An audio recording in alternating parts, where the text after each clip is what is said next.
Good morning, America. For viewers in the West, the missing American found alive in Syria, an Arctic blast here at home, and the miracle on South 13th Street that's bringing so much joy. Breaking news this morning, the missing American found alive in Syria with desperation in the region. James Longman in the capital as more people search for missing loved ones who vanished under the Assad regime. Arctic blast. Bitter cold wind chills to blanket the eastern half of the country after a major storm brought flash flooding. Ginger is tracking it all. Building their case, police have mounting evidence in the United Healthcare CEO shooting, from the gun to fingerprints near the scene, and what they consider a confession, as the killing of Brian Thompson sparks backlash against the healthcare and insurance industries. Growing alarm over the mystery drone sightings in the Northeast. This is the 12th drone that has come by. Hundreds spotted over weeks. Officials in New Jersey demanding federal action. Some even calling for them to be shot out of the sky. The father accused of faking his death and fleeing the country, free on bond this morning, telling investigators how he carried out his plan. Tar Heel turn. Bill Belichick's big move. The Super Bowl winner heading back to school. Say it ain't so, Joe. Why your daily cup of coffee could soon cost you more. Overnight, Selena Gomez with sparkling news as the Only Murders in the Building star is getting rave reviews for the movie Emilia Perez. And now she's engaged. And we're live at the Miracle on South 13th Street. More than 50 houses coming together for a merry tradition to light up their community. Live in Times Square, this is Good Morning America. Good morning, America. Thank you for joining us on this Thursday morning. And we are so excited to be at the Miracle on South 13th Street this morning. There she is. Ginger's there for us in Philly. Yep, with a lot of lights and a lot of excitement. She's also tracking the Arctic blast for us. Such a pretty sight there. Reminds me of my favorite movie as a kid, Miracle on 34th Street. You just got to wait till the ending. All is well. And it is just 13 days until Christmas. Many of us are looking to stretch our money this time of year, and we're going to tell you where you can find some of the best discounts of the season, including on toys. Also ahead, the new banking rule that could save Americans billions of dollars a year. We will tell you all about it. Packed Thursday morning. Very We much. begin with the missing American found alive in Syria as more families look for their loved ones after the collapse of Bashar al-Assad's regime. Chief International Correspondent James Longman in Damascus with the latest. Good morning, James. Yeah, hi guys. I'm in a suburb of Damascus here. There's a huge flurry of activity because people here say they believe they've come across an American man apparently in Assad captivity. Now, this is the neighborhood he was found in, apparently just in the street, barefoot, his beard long, broadly speaking in good health though. And in a video released to me, he calls himself Travis. This morning, a new discovery in Syria. An American man apparently found alive, allegedly set free from Assad captivity. This video shows the man lying under a cover as a man explains how he was found in the early hours of this morning. In this second video, he identifies himself as Travis and says he's from the United States. The US believes the man could be Travis Pete Timmerman, an American who went missing from Hungary earlier this year. We find the room. The men who saved him show me where he was brought to. This simple space with a mattress in the corner. This comes as the search continues for American journalist Austin Tice, who was captured by the Assad regime 12 years ago. His family still holding on to hope that he is alive and well. This Assyrian search for their own disappeared. Crowds gathering around this wall outside the Damascus hospital, covered with gruesome images of the corpses found inside Sednaya prison. Syrians trying to identify family members who disappeared long ago. Abdullah was told his brother had died in 2016, but he hasn't had any other information since. He does have a new photo, and now he's coming along to the wall to see if he can identify his brother. Inside the morgue, recognition brings overwhelming grief. I'm so sorry. This man has just found the body of his 20-year-old son. This man's son is Mohammed. He's 20 years old, and he missed out on the revolution by 2 months.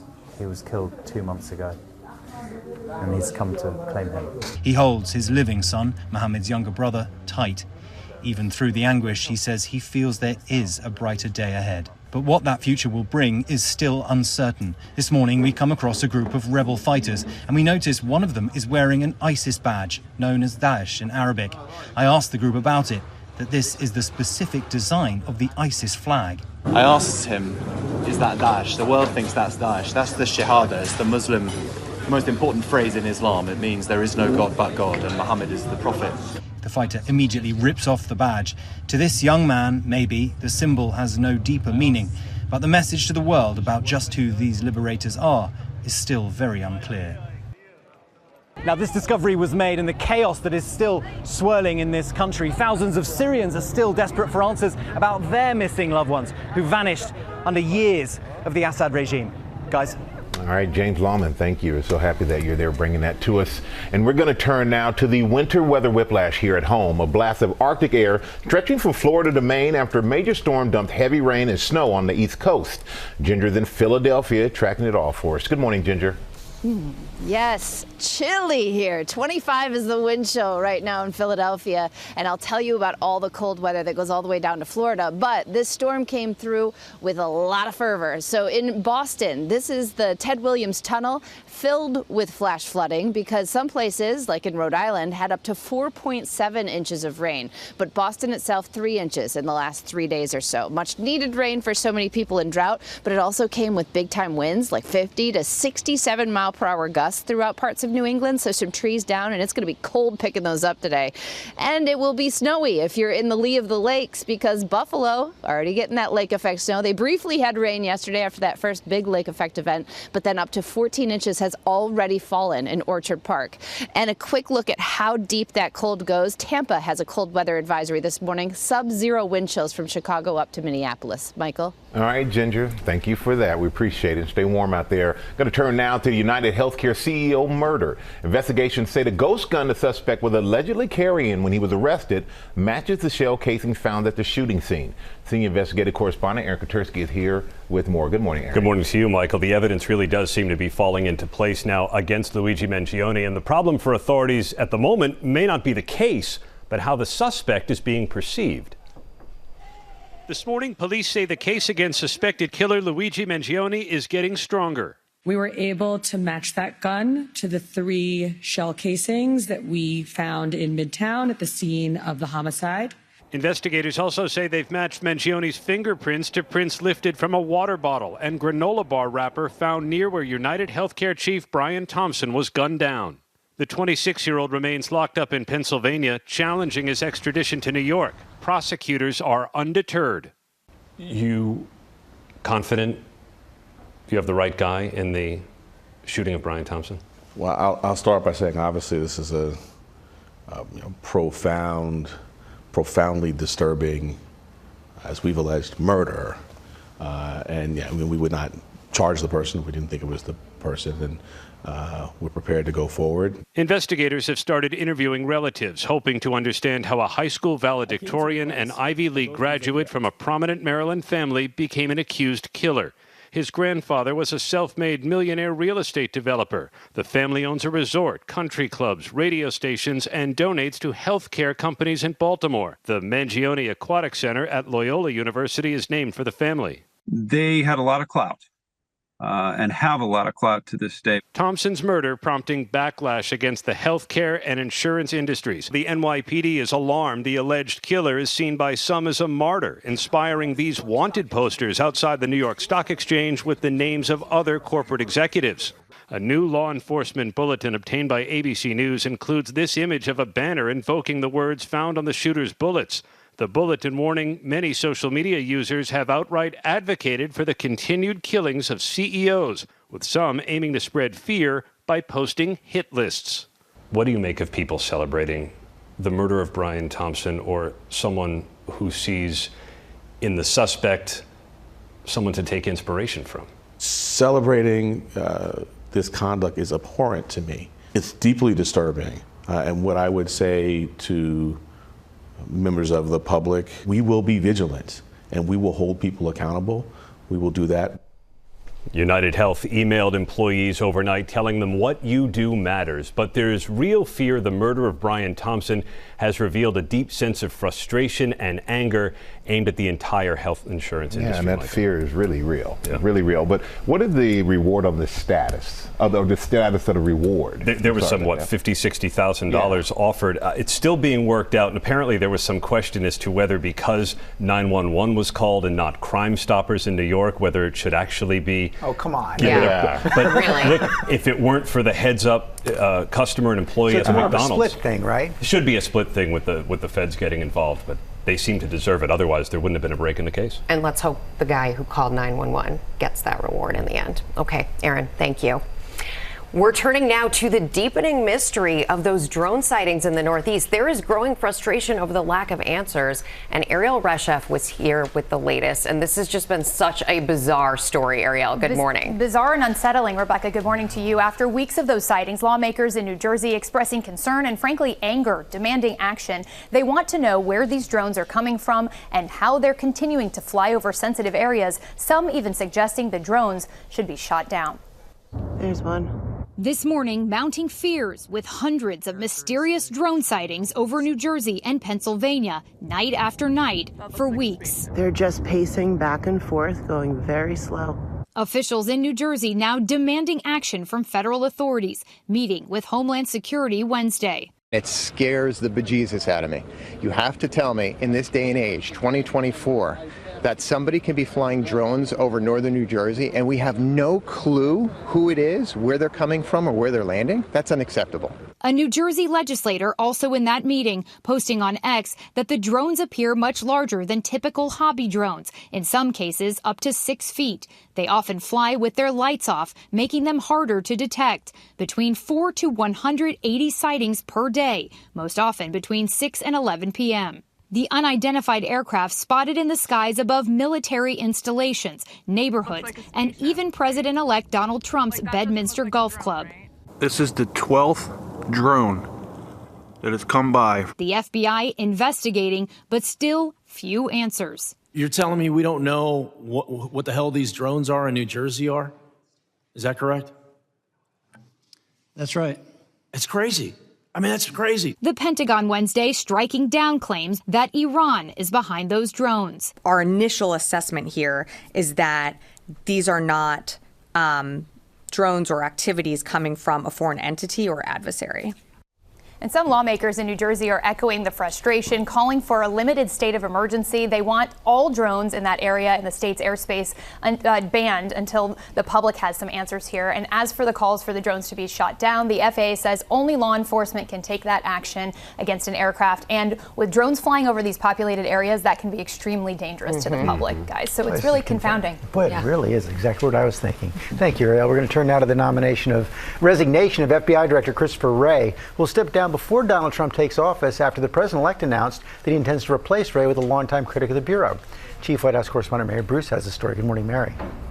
Good morning, George. Well, this morning, Donald Trump is celebrating Christopher Wray's resignation after he left him little choice. Trump had already announced plans to replace Wray, forcing him to resign or be fired. This morning, FBI Director Christopher Wray is stepping down before Donald Trump takes office, saying he's walking away for the good of the Bureau. This is the best way to avoid dragging the Bureau deeper into the fray while reinforcing the values and principles that are so important in how we do our work. Trump himself named Wray a Republican to the job in 2017, saying he would be a fierce guardian of the law and a model of integrity. But Trump turned on him after the FBI launched investigations into his efforts to overturn the 2020 election and his handling of classified documents. Furious that Wray authorized a court-approved search on his Mar-a-Lago residence after Trump refused to comply with a subpoena. Agents finding documents piled in a storage room, the ballroom, and even a bathroom. He invaded Mar-a-Lago. I'm very unhappy with the things he's done. Trump accusing the agency of becoming politicized, but Wray's FBI also investigated President Biden over his handling of classified documents after he left the vice presidency. Ray seeing the writing on the wall after Trump named someone else to replace him, Trump loyalist Kash Patel. Ray now leaving more than 2 years before his term was set to end. This is not easy for me. I love this place.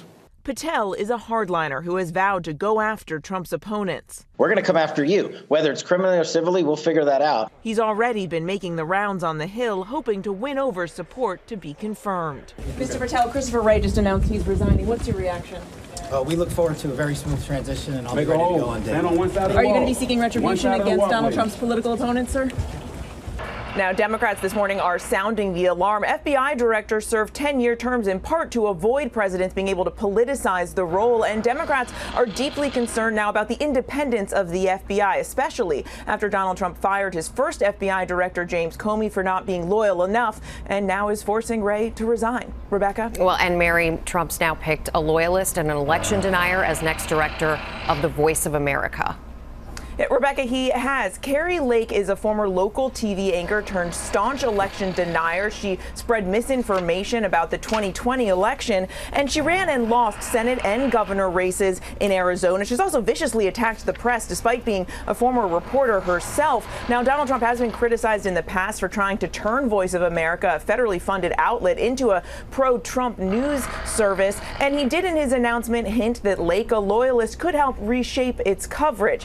And just now, moments ago, we were also learning some unusual news about the Trump inauguration. His team saying that Donald Trump has now invited Chinese President Xi Jinping to attend Trump's inauguration. The incoming press secretary for Donald Trump saying this is an example of Trump creating an open dialogue with leaders of countries that are not just our allies, but our adversaries and competitors, too. Guys? Well, it'll be interesting to see China's response. Thank you, Mary. We're going to switch gears now to football. Our two experts across the desk are already discussing this big story, the big news overnight. Will Reeve, Bill Belichick going back to college. Yeah, good morning, George. Good morning, everyone. This is a major surprise and a fascinating move. Conventional wisdom held if Bill Belichick was going to return to coaching after being fired by the New England Patriots earlier this year, it would be to the NFL. And if somehow, some way, he decided to coach in college, it was never going to be North Carolina of all places, right? They haven't won a conference title since 1980, let alone contended near the top of the sport. But all of a sudden, 72-year-old Belichick and his 6 Super Bowls as a head coach, 2 more as an assistant, emerged as a candidate for the UNC job. His dad was an assistant there for a few seasons in the 1950s, and UNC football posted a picture of young Bill with the caption, "Welcome home, Coach." Belichick says he grew up around college football. He treasured those times, saying, quote, "I've always wanted to coach in college, and now I look forward to building the football program in Chapel Hill." Speaking of building, notably, the transfer portal opened up on Monday, which means Belichick can now try to entice players from other programs around the country to come play for him. And the prospect of playing for the greatest NFL coach of all time, that's surely got to be appealing to players who dream of Michael Strahan level glory. But you guys are both surprised. Yeah, very surprising. I'm surprised he went back to college, but I think he feels like he has a lot to prove. College is a challenging deal now. It's even in a lot of ways more challenging than pros because you have to deal with NIL. So it's not so much as getting a great player. Like guys want to get paid now in college as well. So Another wrinkle. Yeah, it's going to be a challenge for him. He may be up for it. I hope so. I think so. All right, thank you, Will. And coming up, the father, accused of faking his own death, has turned himself in. Eva Pilgrim is here. Ryan Borgard has returned to the U.S., is now facing charges. I have the latest on how he allegedly made his getaway and what's next for the father of 3, Rebecca. What a story, Eva. Plus, with less than 2 weeks until Christmas, Becky Worley tells us how to score the season's top toys, even if they seem like they're out of stock, and you might even get them at a bigger discount. And Joe Burrow is speaking out after his home was broken into after a string of break-ins at the homes of NFL players. We'll be right back.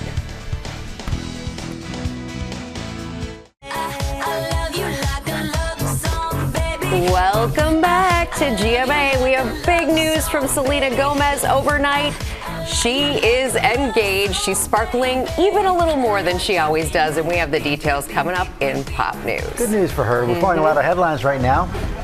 This morning, President Joe Biden announced he will pardon 39 people who were convicted of nonviolent crimes and is commuting the sentences of 1,500 people on home confinement who he said have shown successful rehabilitation and have shown commitment to make their communities stronger and safer. Also, cost for your morning cup of coffee is expected to rise because of climate change. Some of Brazil's top coffee roasters are set to raise prices after crops were hit with bad weather. Raw coffee prices soared to a record this week and up about 80% this year. Weather also impacting growers in Vietnam. Plus, more trouble might be brewing for Party City. The store is considering its second bankruptcy in 2 years. The retailer first filed for bankruptcy back in 2023. And take a look at this emotional scene at a cemetery in New Hampshire. More than 200 people attended the funeral for World War II veteran Stephen Koznick. He was 97 with no family. His nurses shared his story online, hoping a few people would attend the service. And as you see, many showed up to pay their respects. Yeah. Very heartwarming. And we've got a lot more ahead, including Gold Ambassador Gary Turner revealing his cancer diagnosis. That is coming up, George. Right now, the Wisconsin dad who police say faked his own death and fled to Europe. He's back in the U.S. this morning, free on bond, and we're learning new details about his escape. Eva Pilgrim here with the latest on that. Good morning, Eva. Good morning, George. Ryan Borgart told authorities he really didn't think they'd look for him that long. The sheriff telling us that as soon as they made contact, they were hopeful that he would actually come back. And when he got on that plane earlier this week, they breathed a sigh of relief. It was actually going to happen.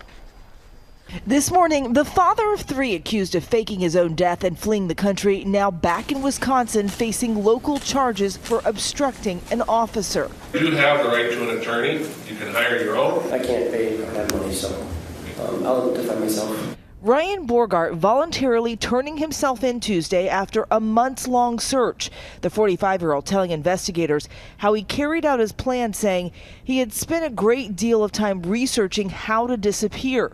Everything hinged on me dying in the lake. The whole idea was to sell the death. The plea that we gave him, I guess he believed that he could trust us. I was floored when he got on his plane. Borgart was first reported missing August 12th when he didn't come home from kayaking on a nearby lake. Authorities searched the lake for 54 days, coming up empty. Until they got a break in the case. Investigators discovering Borgart's name had been checked by Canadian law enforcement August 13th, the day after his disappearance. Borgart revealing to investigators in newly filed court documents that he rode an e-bike he hid near the lake to a bus station, where he got on a bus to cross into Canada. He used a Western Union card to book a flight at the Toronto airport to Paris and eventually going to the country of Georgia. He says he took approximately $5,500 in cash with him. Borgart admitting he had been chatting online with a woman in Eastern Europe and that she picked him up when he arrived. Good evening, it's Ryan Borgart. Authorities saying they made contact with him about a month ago. I'm in my apartment. I am safe, secure. Investigators discovering that before he disappeared, Borgart took out a life insurance policy and moved money to a foreign bank. After nearly 4 months on the run, authorities say earlier this week he decided to return. The sheriff saying their goal was to get him back for the sake of his children. That was our whole purpose. He could talk with his children again and explain to them whatever he needs to explain. This morning, Borgart is out of jail free on a $500 signature bond. Well, though faking your own death in and of itself is not a crime, he was charged with obstruction of a law enforcement officer because he did things to obstruct the actual investigation as to what happened to him. He purposely got rid of IDs. He tried to mask his trail. So that was essentially thwarting the investigation of law enforcement. So his next court date is a status hearing. The sheriff really crediting his chief deputy, saying he kept in contact with Borgart and is a huge part of how they were able to get him to turn himself in. But at the end of the day, the sheriff telling us this was about making sure his children were able to have that conversation with their father, and that was the most important thing to him. They brought him home. Yeah. All right. Thank you so much for that, Eva. We're going to turn now to the latest on a string of break-ins at the homes of NFL players. One-star quarterback warning would-be burglars to stay away from his home.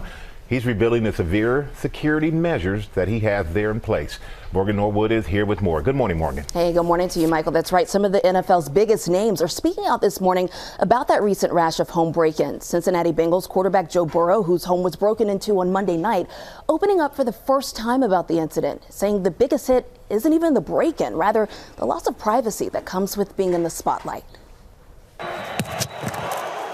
This morning, Cincinnati Bengals quarterback Joe Burrow speaking out for the first time following a home invasion while he was on the field for Monday Night Football. Obviously, everybody has heard what has happened. I feel like my privacy has been violated in more ways than one. Sports Illustrated model Olivia Ponton calling 911 after she noticed a shattered bedroom window in a room that had been ransacked. It's like completely messed up. Dolphin star quarterback Tua Tagovailoa announcing he's not taking any chances with his family's safety, hiring personal security to guard his home. It's a little too close for my comfort with my family being in the house. So we got personal security to take care of all of that when we're on the road. They are armed, so I hope if you decide to go to my house, you think twice. The professional sports world now on edge after several high-profile athletes reported robberies authorities say bear striking similarities, including Travis Kelce and Patrick Mahomes, who too had their homes burglarized in October as they were on the field. It's frustrating. It's disappointing. NBA forward for the Milwaukee Bucks, Bobby Portis, sharing this home surveillance footage, allegedly showing burglars inside his house last month, stealing $20,000 in cash and breaking a back door. They took most of my prized possessions. So the NFL is warning that these crooks often use public records to find players' addresses and then conduct extensive surveillance. Then by tracking team schedules and the social media accounts of the players and their families, they wait until homes are empty, and that's often during the games, guys. Did you ever have to think about that when you were playing? Never, never. I mean, you just go do your job and you come back. You think people are just gonna leave you alone, but the world has changed. It's sad that we're here. Yeah, I know, exactly. Appreciate your reporting, Morgan. Thank you. Now with our countdown to Christmas, the holiday's just 13 days away. And if you're stressing about the cost of gifts, consumer correspondent Becky Worley has more on where you might find some relief. Good morning, Becky. Rebecca, good morning to you. The company that owns TJ Maxx, Home Goods, and Marshalls beat earning expectations, and they are bullish for the holidays. Why? Well, in a word, inflation. Analysts looking at the sector say consumers have gotten so savvy with their dollars that value reigns supreme, and they're in for the treasure hunt of these discount stores. And to find out how good the deals are, I did what I do best. I went shopping. Normally $50, $24. 'Tis the season to save a buck. And good news, it's not too late. The branded product offered by a TJ Maxx or Ross Stores or Burlington is really a great way to stretch your money. Industry analysts say because of continued inflation, sales at department chains have taken a hit. But they say consumers now trained to hunt for deals are flocking to discount stores. Off-price retailers will typically mark that 20 to 60% discount versus the out-the-door price at other retailers like department stores. But what kind of products are we talking about?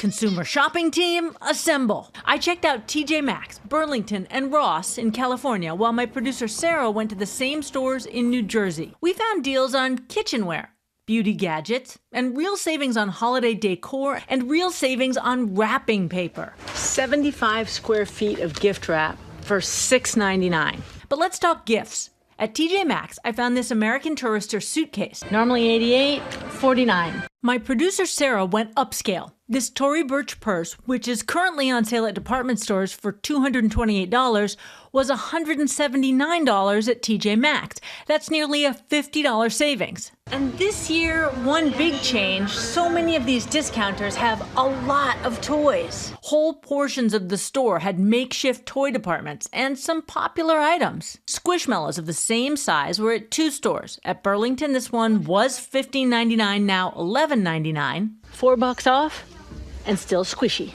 But the lowest price, $6.99 here at Ross. Toys have become pretty expensive over the last couple of years. We're seeing increases in prices up to 20 to 25%. So as people are looking to save a little bit more money, they turn to these value retailers, and happily, they're ready to offer you some more toy options. Now, you know these stores have good discounts, but the biggest change you're going to see, many more toys than usual, more seasonal items, and a lot more inventory. We're talking brand name clothing, toy deals, as I mentioned, and home goods. Also, personal gift care sets. I may or may not have been browsing the aisles of TJ Maxx yesterday in search of a gift for my dad. Don't tell anybody. We won't tell a soul, Becky. You're like the vanilla ice of shopping. If there's a problem, you just solve it, and we love it. Thank you, Becky. Ding, ding, ding, ding, ding, ding. Check out the hook while Becky revolves it. Wow. I gotta say, that was impressive. All right. Now with our play of the day and the dad who nailed his daughter's Christmas wish. Will Reeve is here back with this. What you got? I don't know. You and George are great dads, but I don't know if you got this in you. I don't know how handy you are here. Yeah, we are going to see, and you're going to be impressed. Mason Smith was asked by his daughter to create a DIY Polar Express train, and he accepted the challenge. If you take a look here, he's gradually building the train out of plastic canisters, plywood, industrial paint, and colored tape. It's all on his driveway. And this is clever. Isn't it? It seems very hard. He's already 25 steps ahead of anywhere I would ever get. And ultimately, there's the big reveal. Look at that. Smith taking his daughter and her friends on a ride through town on her Polar Express. Smith saying afterward, it took me 3 long days, 2 smashed fingers, 20 sheets of plywood, and a whole lot of Christmas spirit. 3 days? Yeah. I tell you right now, I think George and I could have done it. But when you said DIY with me, we had to do it ourselves. That became the problem. We both chip in. We chip in to Could have found a contractor to do it in 2 days. People loved it online. One person commenting, Father of the Year award. Another saying, can you adopt me? Yep. This video's got over 39 million views on TikTok, and you can see more of Mason's handiwork. He has a series on TikTok called POV, You're a Dad. That was amazing. That is truly. That's commitment on the dad's part. Okay, coming up, deals and steals for all of your last-minute shopping needs, from tech to stocks to treats. The deals are less than $5. Good morning, America. It's 8 a.m. Arctic blast. Bitter cold wind chills to blanket the eastern half of the country after a major storm brought flash floods. Ginger tracking it all. Overnight, Selena Gomez with sparkling news as the Only Murders in the Building star is getting rave reviews for the movie Amelia Perez. And now she's engaged. Golden Bachelor star Gary Turner. We have a trust that cannot be broken. Revealing he was diagnosed with an incurable cancer. This morning, the latest on his health and how he says the diagnosis affected his decision to split with Teresa. You make every day feel like it's Christmas. It looks a lot like it's Christmas. We're lighting up the holidays with one neighborhood's decades-long tradition, bringing the community together while spreading joy to an entire city. As we say, Good Morning, America. Live in Times Square, this is GMA. Good morning, America. Ginger's in Philly this morning from the Miracle on South 13th Street. For more than 20 years, these neighbors really get into the spirit of the season, turning their streets into a fun and festive light show. We'll see it all, and that is coming up. Excited about that. Yeah, excited about that. Such cute kiddos out there with Ginger as well. And tomorrow on GMA, Golden Globe nominee Timothée Chalamet tells us about playing and singing as Bob Dylan in his new movie, A Complete Unknown. His co-stars Edward Norton and Monica Barbaro are here this morning with us. Yeah, looking forward to talking to them. Also had the new rule about overdraft fees that could save you money. First, look at the top stories breaking at 8. We start with the missing American found alive in Syria as more families look for their loved ones after the collapse of Bashar al-Assad's regime. I want to go back to our chief international correspondent, James Longman, who is on the scene. Good morning, James. Yeah, good morning, George. I'm in a suburb of Damascus where it looks like an American man may have been found walking the street. Take a look. This is the suburb, a nondescript area just outside the capital. And he was found, we understand, walking the street barefoot, disheveled, but largely in good health. And in a video released to us, he calls himself Travis. Now, the United States believes he could be Travis Timmerman, who went missing from Hungary months ago. The United States had no idea where he was. And now it looks like he's emerged here in Syria. He was found in the street, as I say, taken to a room in this area, given some food and some drink, got back up on his feet. Now he's been taken back to the capital, Damascus. An extraordinary discovery. This, as of course, thousands of Syrians are trying to make their own discoveries about their own family members who've gone missing under years of Assad rule. Michael. All right, thank you so much for that, James. We're going to turn now to the Arctic blast here at home, stretching from Florida to Maine. Ginger's tracking that and more. Good morning, Ginger. Yes, mid-20s is the wind chill here in Philadelphia behind that cold front that dropped a lot of rain. We're talking 4.7 inches in Rhode Island. You can see the flooding on the tunnel there in Boston. And so they had the flash flooding. It is through now, but behind it, a lot of cold and even snow. Already, Orchard Park near Buffalo has reported more than 14 inches of lake effect snow, and that is going to keep going. We could easily add a foot or even 2 feet, depending on where you are in the lee of the lakes. Cleveland had 2 to 3 inches of snow overnight, and so they've got that dusting on the roads, making things slick. And how cold is it, and how far south?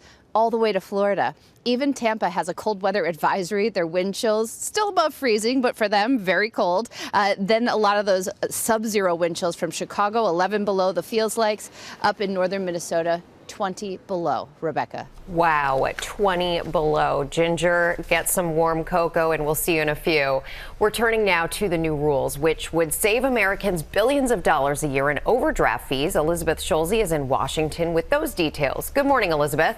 Good morning, Rebecca. And this is a change that could save American households $5 billion in overdraft charges every year. Typically, you might pay your bank an overdraft fee of $35 per transaction if you spend more money than you have available in your checking account. Well, this new rule, finalized this morning by the Consumer Financial Protection Bureau, would cap those fees at $5 for many customers. Now, banks could still end up charging you more than $5, but if they do, you'd have to agree to the terms up front, like when you take out a loan. This change officially takes effect next October, though it could face legal challenges.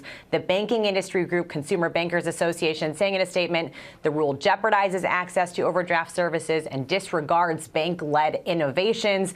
We have already seen major banks like Ally, Citi, Bank of America, Capital One voluntarily eliminate or cut overdraft fees. And keep in mind, some banks will offer you a 24-hour grace period to deposit money into your account without paying a fee. You can also automatically link your checking account to your savings to withdraw from there if your balance does go negative, guys. All right, Elizabeth.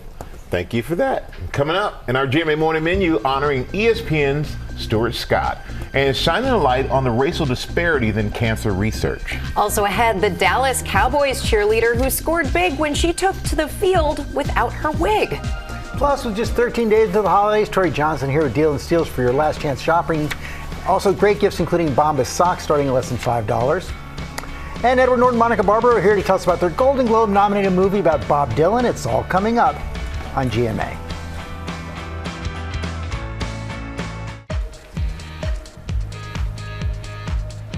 We are back now with the push to end racial disparities in cancer research. 2020 co-anchor Deborah Roberts here with the story. Good morning, Deborah. Good morning, George.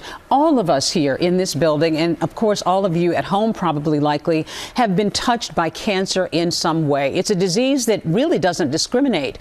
But when it comes to diagnoses, treatments, and research, the color of your skin can have a profound impact on your outcome. And the cancer rates are on the rise, unfortunately. Black women, 38% more likely to die from it.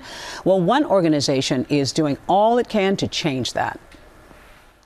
Booyah! It was a catchphrase that energized sports fans and captured the spirit of a man who wouldn't back down. Booyah! Booyah! But former ESPN legend Stuart Scott's Booyah is now so much more than a rallying cry. It's become a movement to end racial disparities in cancer research. Scott, who lost his cancer battle in 2015 at age 49, spoke about the urgency of giving every patient, regardless of race, a fighting chance. Can everybody give me a booyah? Booyah! Last night at the 4th annual Booyah event, hosted by the V Foundation, named for basketball coach Jimmy Valvano, whose own battle with cancer and inspirational words impacted so many. Don't give up. Don't ever give up. Including Stuart Scott. To be honored with this, I now have a responsibility to also not ever give up. I'm not special. I just listened to what the man said. Stuart Scott's 2 daughters were there. Many of us here know that even before he would be a direct beneficiary of their research and clinical trials, he was a benefactor of the community and the spirit that the foundation has so carefully curated. The organization now continuing Scott's legacy, uniting survivors, doctors, and advocates to tackle the tough questions. Having family members who have been able to sadly go through this journey but come out on the other side and to offer that kind of hope. The foundation of everything we do is hope. It's hope. Statistics show the stakes. Blacks have the highest death rate and shortest survival rate of any racial group in the U.S. for most cancers, yet only 5 to 7% of participants in clinical trials are Black. Black women with a 5% lower incidence of breast cancer compared to white women, but experience a 38% higher mortality rate. And Black men face prostate cancer death rates that are more than double those of other groups. Progress is happening, but the gap's still far too wide. Groups like Booyah are pushing for inclusive research and treatment. We know that we need to address cancer health disparities. It's more urgent than it's ever been before. While the fight's far from over, events like this celebrate the lives that have been changed by Stuart Scott's lasting legacy. For him to be enmeshed with this legacy that has raised and allocated over $400 million since its inception, that would be the greatest legacy that he could think of. A legacy of hope. Stuart Scott said it best: you beat cancer by how you live, why you live, and in the manner in which you live. And the fight, of course, is still going on, but his legacy, guys, is all about just keep going, keep going, yeah, right? And he's doing that, and the money that they raise is doing so many great things. And I know, Deb, this topic is something that's personal to you as well. It really is. I was so willing to jump in. I mean, Robin had introduced me to the organization, but I lost my father to colon cancer 18 years ago next week. I've had 3 siblings who have been affected by cancer. They're thriving, thankfully. My husband, Al, of course, you know, was diagnosed with prostate cancer and is thriving. But so many of us have been touched. But if you're fortunate enough to have resources, that's great. But a lot of people don't, which is why the disparity probably exists in the first place. And which is why this program is so important. And you have some remarkable news about last night. They get so jazzed about the fundraising for research, right? So they raised, let me see, $3 million last night in addition to 70+ million they had already raised this year. But in all, about $400 million over the course of the years for the V Foundation, which is going to research and science. And they've seen remarkable results. Making a difference. Making a difference. And that's what this is all about. And that's one way you can help and make Stuart's legacy really something that's so positive.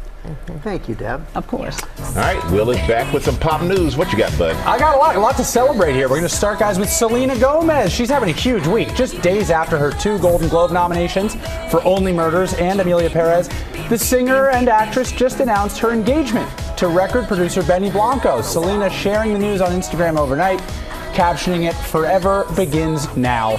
And congratulations poured in. Nearly 12 million people liking the post and counting. Gwyneth Paltrow in the comments. Nina Dobrev sending her love, along with Jennifer Aniston. Her friend Taylor Swift adding, "Yes, I will be the flower girl." Perfect. And Blanco himself commenting, "Hey, wait, that's my wife." As the resident engaged guy around here, I offer my congratulations as well. Yeah, I love the ring, by the way. It's a great ring. Well done. Yeah, all right, well, congrats to them. And now the NFL has a program called My Cause, My Cleats, in which players wear special cleats to bring awareness to causes that matter to them. And on Monday night, a Dallas Cowboys cheerleader got in on the action. So here's Armani Latimer with My Cause, My Boots, taking to the field for the first time in 5 years without her wig. You see, Armani has alopecia, which is an autoimmune disease that causes hair loss, and Armani's vulnerable gesture has made waves on the internet, folks citing Armani as an inspiration. And here she is, telling GMA about the powerful moment. All of my teammates, they were all cheering for me, and I could hear them behind me, and I was just crying the entire time because I was so happy. You being different and or not having hair or whatever you're going through, it should never deter you away from reaching for your dreams and your goals. Well said. Well, very well said. And Armani later writing on Instagram, quote, "The continued outpouring of love from people is just a testament to how much of a difference anyone can make." Absolutely. That's really nice. Well, very vulnerable and brave by her. And finally, we are going to continue our march toward Christmas here. The countdown is on, and this morning we're lighting up for one Philadelphia neighborhood celebrating over 20 years of epic holiday light displays. It's called Miracle on South 13th Street. And Ginger is there, and she's with one special Philly resident that is feeling extra festive this morning. Ginger, how are you? Yes. So I'm great. I'm a little cold, but hey, it wouldn't be that way if it weren't for the chill of the season that is being warmed by this 1600 block of 13th Street called the Miracle on 13th Street in South Philadelphia, where they light up the place with more than 400,000 bulbs. It started as a holiday potluck some 30 plus years ago, and now they've got 50 of their neighbors that come together, offer this beautiful free celebration of the holidays, and I tend to walk into celebrities here like Benjamin Franklin. Oh, it is remarkable what they have done here. Philadelphia is celebrating the season in incredible ways everywhere, but nowhere is more delightful than right here on 13th Street. Well, it is extremely special to be able to have you with us, especially because it is a celebration of light, and you know a thing or two about light, Mr. Franklin. You know, I tried to use electricity to cook a turkey one Christmas. I was not very successful. I had no idea that electricity could be used in such a delightful way. It is really quite remarkable. Colored light. That, you know, they're all powered by electricity. Yes, I sure do. I have no idea how they came up with Congratulations on all that, by the way. I think it, you know, my mother always said be useful, and this is useful. You've done it. Thank you, Benjamin Franklin. Thank you to all of you from South Philadelphia and beyond. We are celebrating early. We hope we brought you a little holiday cheer. The other beautiful part, Will, just to put a tag on it, they bring out toy drives, they give back to charity, and it is free for anybody to come through every single night during the season. We love that, Ginger. Ben looks great for his age. It's really good. Thinking the same thing.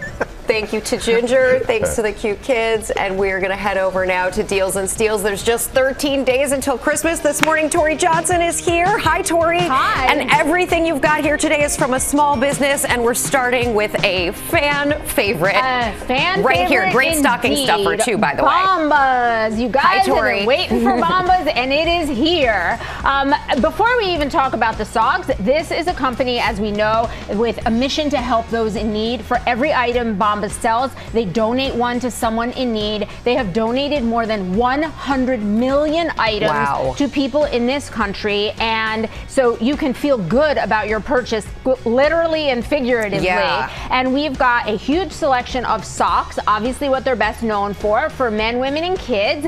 There's even so mommy, dad, and Leo and Isabel could all, could all be matching there if they want. These little ones will fit Leo perfectly. They're so cute. I've already added to cart my 7-day women's pack here. And then for the adults, for men and women, we've got tees, tanks, and undies. Everything from Bombas in our big assortment is 50% We off. love it. We Thank do you, love Tori. it. We do love it. Okay. And I love bread. I'm not going to lie. Then you are going to love Wild Grain, making its GMA Deals debut. So this is all about bake from frozen. Okay. So they ship it to you. So it's fresh, essentially. Exactly. So it's fresh. You'll pop it into your oven. I have to 25 try minutes. it. I have to go. Please do. That's one of the. I think that's the rosemary garlic sourdough. It smells delicious. It smells so Perfect. good. So you get to have that.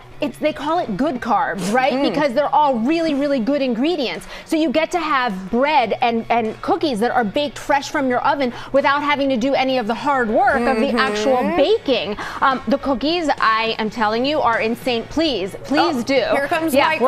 We're getting some taste testers. Oh, you want to? I'll be the one those that are does chocolate it. chip I'll let cookies. you know how it is. Wait, before you go away, let's see what you think. Let's see.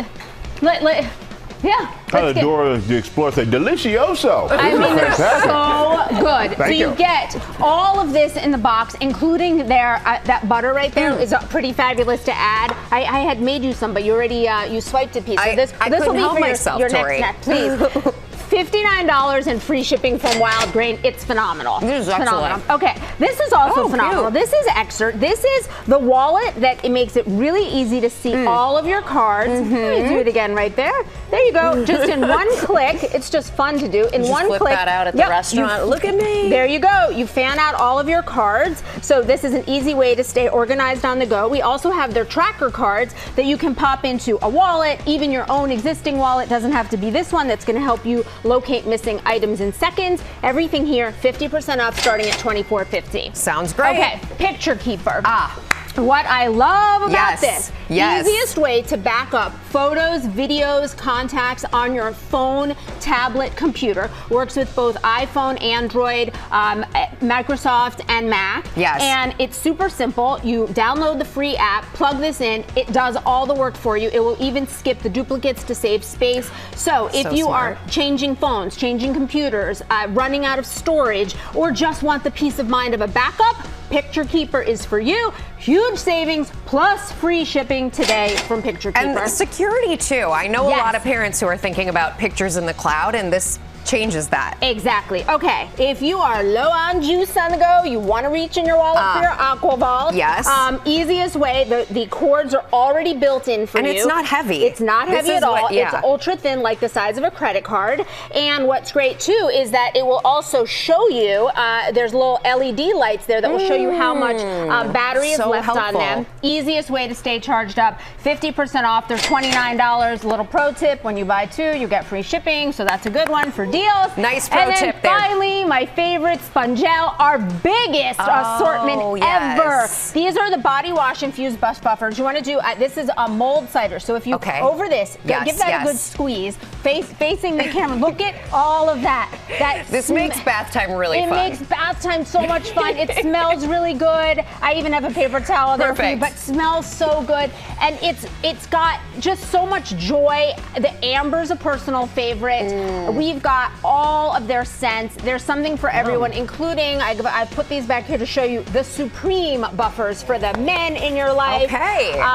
So kids, men, women, holiday, Harry Potter, something for everybody. These are 50 to 57% off. $6 is the starting price. We also have their hand creams and perfumes in here as well. And when you buy two of these, you're going to get free shipping as well. Wow, Tori, you delivered. We As delivered. always, and we All your partnered with favorites. these companies on these great deals. You can get them by heading to our website. Thank you, Tori. Thank you. Coming up, Edward Norton and Monica Barbaro tell us about their new movie about Bob Dylan, A Complete Unknown. Stay with us. Welcome back to GMA, live from Times Square.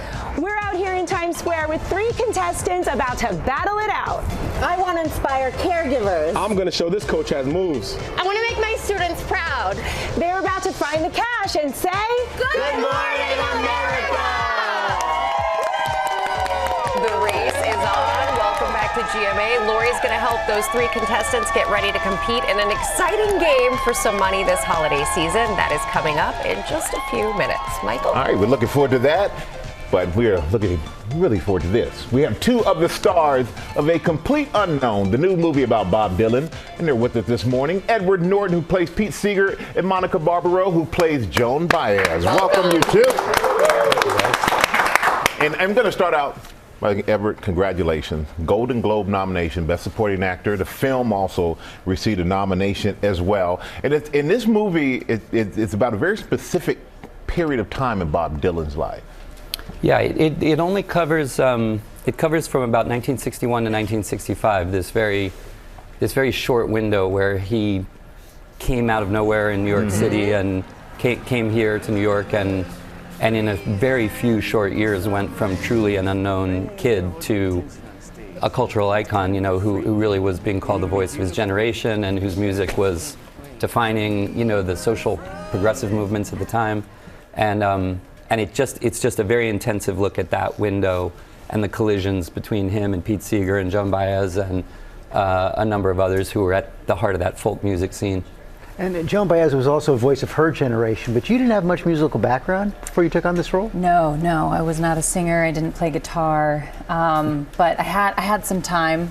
Initially 5 months, and then the strikes happened, so I had a little bit more time to get, really into the music and learn how she fingerpicked and used her voice. And it only took you 5 months? Yeah, right. I mean, yeah. And you both learned to sing, but also learned the banjo. I had a background in classical banjo from like clown school times and things like that, but I had to learn. I had to shift to like bluegrass, Obviously. Yeah, no, and Pete Seeger played in a very specific style that even a lot of the pro banjo players in modern bands don't play in anymore. So it was the left hand's easy, the right hand's really hard. You know. They both seem hard to me. Yeah, they both seem very hard to me. But we know you met Joan Baez. Did she tell you what Pete Seeger was like back in the 60s? She did. I had met her through musician friends, and so I felt comfortable enough to call her. And it's funny, there are people who were around in that time who maybe are a little tired of talking about Dylan, but nobody's tired of talking about Pete Seeger. They really revered and loved Pete, and Joan gave me some wonderful, incisive insights into him. One that made it into the film was that I said, if you hadn't seen him in a while, would he hug you? And she said, oh Lord, no. Like, he was very Calvinist and very upright. So sometimes when you're talking to people, you can read the books, but you kind of want behavioral gold. You know, Had you known much about him before you took on this role? You know, I came up in New York I came to here when I was in my early 20s, and Bob Dylan's song for Woody which Timothy plays to me in the film, was a big part of the soundtrack of my own arrival in New York. It was part of my mythology, and if you came up in New York as an artist, Pete Seeger, he's one of the Olympians. You know, he's the artist activist. He led the cleanup of the Hudson River. You couldn't be in New York as an artist and not know who Pete Seeger was. But I learned a lot on this film, in particular about his period, blacklisted during the McCarthy period, and what a difficult period he had in the 50s, right before this film takes place. And Monica, were you able to speak with Joan too?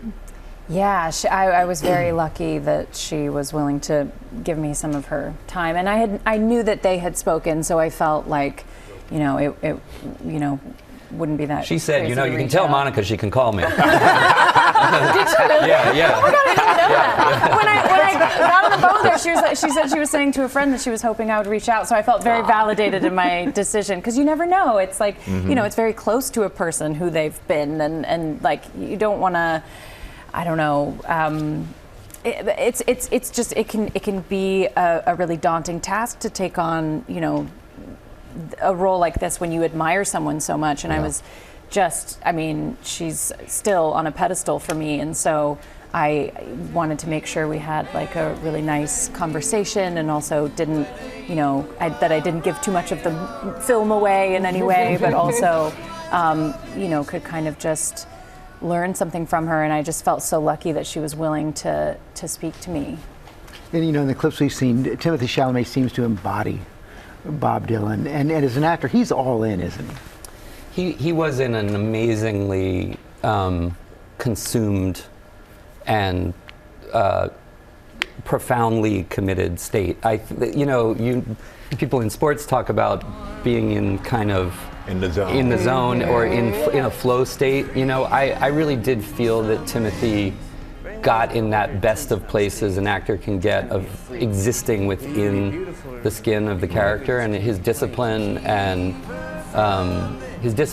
was remarkable, and I feel it radiated downward to everybody. The whole company, I think, benefited from the bubble of concentration that he created. But I would really encourage, you know, we're in an era when people want to see behind the scenes stuff and actors in a makeup chair, and I would really encourage you to avoid that with this and just see the film, because Timothy's transformation in it is a monumental performance. It's a just truly phenomenal performance. Well, it's more than just Timothy's performance, it's all of your performances. You guys are remarkable as well, and we're so lucky that you chose to come here this morning and share this with us. We really appreciate it. It's always great having you. Monica, thank you. Edward, thank you so much, my friend. Thanks. Appreciate you. And make sure you check it out. A complete Unknown hits theaters on Christmas Day. That's your gift right there. Now, with Golden Bachelor star Gary Turner revealing he was diagnosed with an incurable cancer. Eva Pilgrim has the story. This morning, Golden Bachelor Gary Turner revealing to People magazine a diagnosis he's been battling. I was unfortunately diagnosed with cancer. My cancer is a bone marrow cancer. It's got a really long name, Waldenstrom's macroglobular anemia. And it's slow growing. The cancer affects an estimated 3 per 1 million people a year, occurring twice as often in men. Common symptoms include weakness, weight loss, pain and numbness. Less common symptoms such as vision problems and infections also can occur. Gary Turner and Teresa Niss captured viewers' hearts as America's golden couple. You may kiss your bride. But as the couple tried to figure out their next chapter together, Turner went to an orthopedic surgeon for an unresolved shoulder injury. Doctors finding unusual blood markers that ultimately led to the diagnosis. At that moment, it was like 10 tons of concrete were just dropped on me. And I was a bit in denial for a while. I didn't want to admit to it. I wanted my life to continue on as normal as possible. While doctors say this type of cancer is incurable, treatments are available, including chemotherapy, immunotherapy, and stem cell transplants. I'm not going to say no to anything. I'm going to pack as much fun as I possibly can into my life and enjoy every moment. And you heard Gary say after getting the diagnosis, he really wanted his life to be as normal as possible. His children and grandchildren, the priority, admitting figuring it out with Teresa really took a back burner. Overnight, Teresa releasing a statement saying, "I wish him the best and that I know that he was in a very difficult situation and that good things will come to him." Guys. And we wish all of them the best. Okay, Eva, thank you. We're going to turn now to the new documentary Left Behind. It's about a group of mothers and their fight to start the first New York City public school for kids with dyslexia. Let's look at a clip.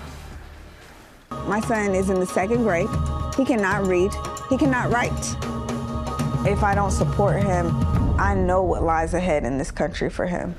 We're bringing in Juju Chang now, a different hat this morning as executive producer and an Emmy Award-winning director and former GMA producer, Anna Toomey. Good to see you. Thank you. Good to see you. Again, so Juju, tell us about, we just saw the clip right there. Tell us a little bit more about the future is like for the kids who are part of this program. I mean, it's a real pivot point, right? Literacy in grade school. If you can't read, you can go one of two ways. You either become one of the majority of self-made millionaires who have dyslexia, or you end up being one of the almost 1 in 2 behind bars. And so really it's about trying to get intervention so that dyslexia is seen more as a superpower, which is unlocking creativity and so much ingenuity versus a curse and being shunted in a different direction. That's a huge mind shift, and I know this is personal for you. Yeah, my son is dyslexic, and in 1st grade he became angry, frustrated, because he couldn't read and all the other kids were. And we recognized that the public school system was not able to teach him the way he needed to be taught. And with 20% of the population that are dyslexic, I knew 20%? Yeah, it's a huge number of kids. And I recognized there's way too many kids being left behind. Boy, when you're talking about numbers like that, 20%, what has the reaction been? The reaction has been extraordinary. Every time we screen it, people come up literally with tears in their eyes, George. I mean, people are so moved by it, in part because it's 1 in 5. The minute you scratch the surface, you see so-and-so, my brother, my sister-in-law, my cousins work for, I mean, everyone is affected by it.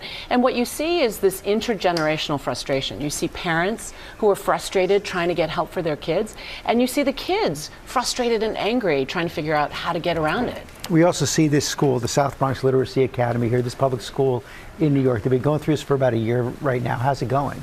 It's going great. They're in their 2nd year. They've added another classroom, and it's only one of 2 public schools in the nation for dyslexic kids. And that's the thing about this film. It's an incredibly inspirational story about these moms taking on a system, and they're triumphant. And so the school's going incredible. All of the kids who had never made progress before have jumped 1, 2 grades in reading. And I said these moms are triumphant, but it wasn't easy. No, it wasn't. And it's amazing how many collaborators join on because of the 1 in 5 number. So many people have a personal connection. The U2 drummer, Larry Mullen, composed original music. He brought in Gail, who's a #1 Billboard artist, pop star. She has dyslexia. And together they composed original music, and it layers onto the film in such a visceral, emotional way, the way that music can. And Anna has just done an amazing job as a GMA alum to turn this into a film and really the best. Yeah, exactly. And Did your son agree? Yes, he loves the film. He loves it. That is good to hear. Thank you both for coming in. Left Behind opens in select theaters on January 17th. And coming up, Lori B is with 3 contestants who will compete to win some money for the holidays.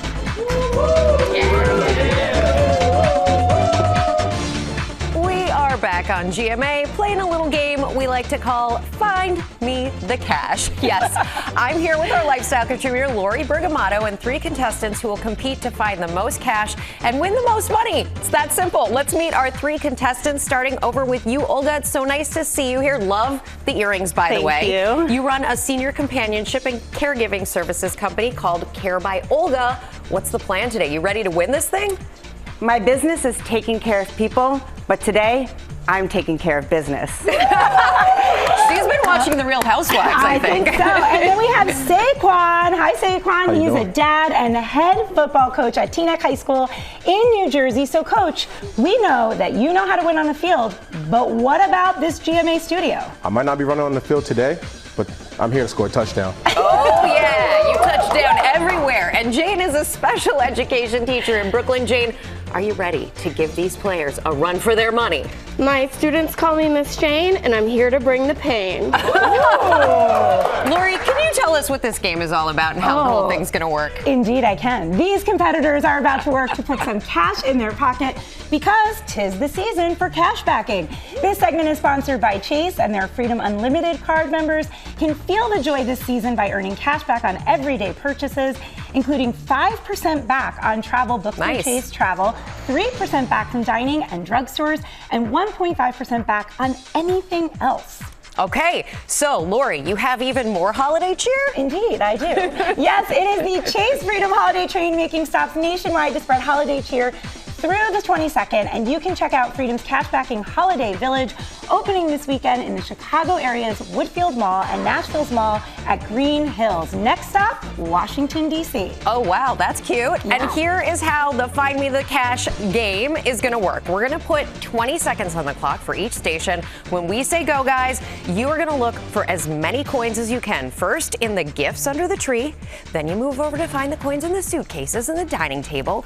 You fill your money bags, that's nifty money bag right there. And whoever gets the most coins at the very end wins $5,000. Okay, we have 20 seconds on the clock. Contestant, are you ready? Ready. You're ready. Go, go, go! This is going to be total chaos. I know, I'm here and we're for here it, for though. it, exactly. All right, you guys got this. Is anybody planning on playing this game at home? I don't know if we've trademarked it yet. I would like to find Me the cash. Cash. Too, Rebecca Jarvis. All right, guys. Is there a strategy, Saquon? The strategy Rebecca. is Okay, guys. 3, 2, 1. Okay. Go to the next one.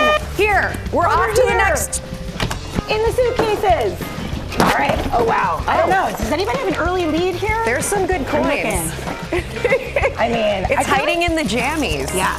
Jane is she's getting in there.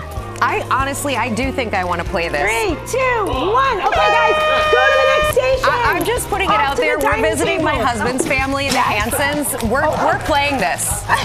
We're definitely playing Find Me the Cash. This is a lot of gold coins. And now, 6, 5, 4, 3, 2, 1. Okay, guys, here's the deal. Everybody has to empty their coins into these, and we're gonna. Love it. I loved that moment where you guys were all grabbing off the same platter for the coins. That was really getting into the holiday spirit. Okay, let's put all of our coins in here, and now we'll eyeball it. Do not count, so be careful dumping them in, guys. Oh yeah, right. Good point. All right, Rebecca. Careful, careful. Okay, Rebecca, you and I have to kind of eyeball this. Yeah. Okay. Olga. Oh, wow. Really making. Saquon is being very careful. Yes. That's okay. You can do that part. You can use your hands. Oh, okay. Okay. We got to finish it up. Dump them all out, guys. Okay. Olga's in the lead right now. Yep. There's. Oh my God. Oh, this is almost a tie. This is very nerve-wracking for me. Okay. I mean, it seems like Saquon. Saquon. Yeah. All right, Saquon. You are the winner. $5,000, Saquon. You are the winner. $5,000 courtesy of Chase. But here at GMA, we can't let you guys go home empty-handed. No way. We wouldn't do that. You're going home each with $2,500 yourself. Yay. Good job. Thank you for all the work you guys are doing outside of GMA. Thank you, Lori. You're always great. We got a gift for each of you from the last segment. Thank you. Thank you. Everyone.